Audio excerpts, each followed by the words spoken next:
Good evening, Texas Southern University. I'm Zariah Simmons delivering news for KTSU2 News.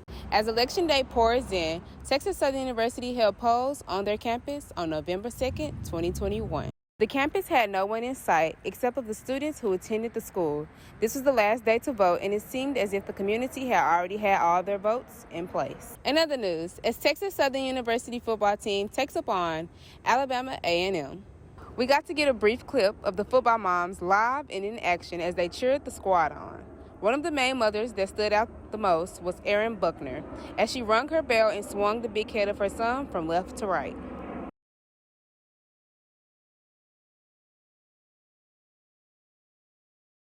As Coach Cooper expresses how divine she is coaching at a HBCU, she explains why she chose to come back to TSU. Well, I love coaching at Texas Southern. I love coaching at a historically black university. I love motivating young African-American females to be the best version of themselves every single day. And I believe that we are not only, coaching to win championships, but we are mentoring these young women for life.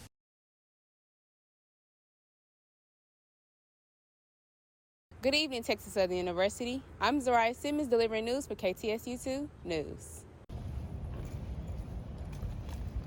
November 30th, 2021 was the first day back for Poetry Slam since COVID.